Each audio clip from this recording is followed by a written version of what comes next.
When James first introduced me to his family, I was excited but nervous.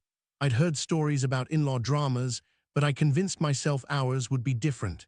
His mom, Helen, was polite, but had this sharp gaze that made me feel like I was being inspected. His dad, George, was quieter, but his silence was intimidating. I tried to smile through the introductions, hoping the first impression would smooth out any wrinkles. The first red flag came during our first holiday dinner. I had spent hours preparing a traditional meal, wanting to impress. But as soon as we sat down, Helen started criticizing the food. "This casserole is a bit dry," she said bluntly, pushing her plate away. I froze, cheeks burning. James gave me an apologetic look, but I felt the cold weight of judgment settle into the room like a thick fog. It wasn't just the food. Helen had an uncanny way of making subtle digs about everything: my outfit, my job, even the way I laughed. At first, I brushed it off, telling myself she was just old-fashioned or stressed. But as the visits piled up, the comments grew sharper, and the tension between us became impossible to ignore. One weekend, James and I decided to host a barbecue in our backyard. I invited his family, hoping a casual setting might ease the atmosphere. But Helen arrived with a scowl, immediately pointing out that the lawn could use some work and that our grill was professional enough. I felt like I was being graded on every little thing. James tried to intervene, but the awkwardness was palpable. The real breaking point came during a family vacation. Helen insisted on planning the itinerary, ignoring our preferences. When we suggested activities we enjoyed, she dismissed them as childish or too expensive. The days were filled with silent treatments, snide remarks, and a growing sense of frustration that bubbled just beneath the surface. One night after a particularly tense dinner, I overheard Helen talking to George in hushed tones. Their conversation wasn't meant for my ears, but the bitterness was clear. They questioned my intentions, my background, even my worthiness as James' partner. I felt my heart shatter silently, realizing this was no longer just about small annoyances. It was a full-blown war. James was caught in the middle, torn between his love for me and his loyalty to his parents. He tried to mediate, but his efforts often backfired, making the situation worse. I remember one argument where he snapped at me, his frustration boiling over. It was the first time I saw cracks in his usually calm demeanor, and it scared me. The holidays became a minefield. I dreaded the calls inviting us over, knowing a barrage of judgment awaited. There was one Christmas where Helen loudly compared my cooking to her daughter-in-law's, making it painfully clear I didn't measure up. The room fell silent, and I felt tears sting my eyes. James quietly pulled me aside, apologizing for his family's behavior. Despite everything, I tried to find common ground. I baked cookies for Helen's birthday, hoping to soften her heart. She accepted them, but gave a dismissive smile that felt like a slap. It was heartbreaking because I wanted so badly to build a relationship, not a battleground. One afternoon, I found myself alone with Helen while James was out running errands. I decided to be brave and ask her what was wrong, why she seemed so distant.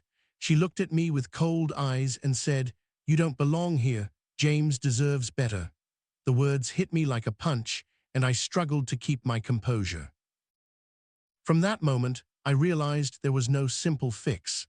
Helen's animosity wasn't just a phase. It was deeply rooted in her own fears and insecurities, but understanding that didn't make the pain any easier to bear. Every family gathering felt like walking on eggshells, waiting for the next jab. James confessed one night that his parents had always been controlling and difficult, but he had hoped they would accept me eventually. I admired his honesty, but I also saw the toll it was taking on him. The stress was affecting our marriage, turning what should have been a source of joy into a constant source of anxiety.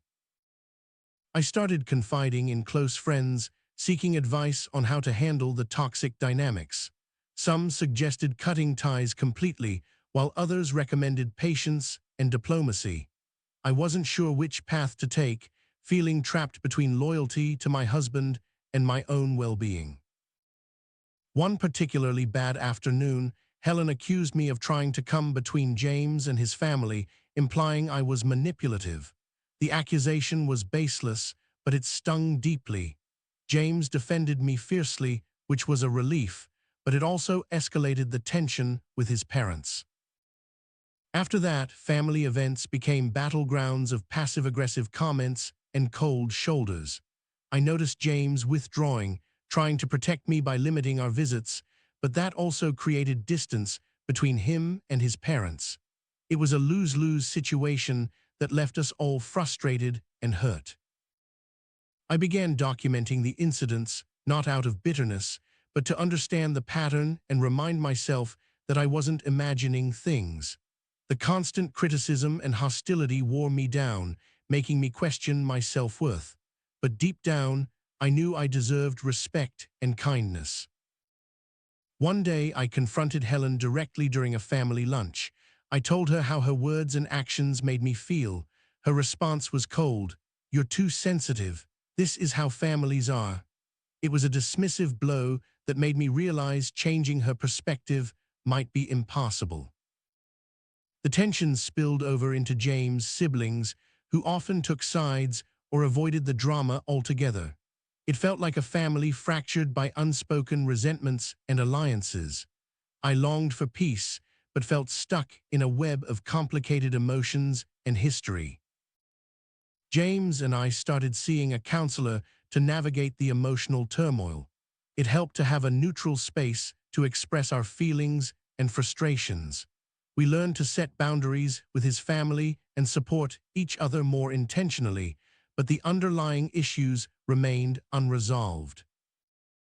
Despite the hardships, there were fleeting moments of normalcy, a shared laugh, a kind gesture from Helen that surprised me, or a quiet evening where the tension seemed to lift. Those moments kept me hopeful that someday the recipe for disaster might be transformed into something more nourishing. But even as I write this, the struggle continues. The in-law saga is far from over, and every day brings new challenges, new battles to fight. I'm learning that some relationships require patience, some require distance, and most require an unyielding belief in one's own worth. It's exhausting, yes. Painful and confusing, absolutely.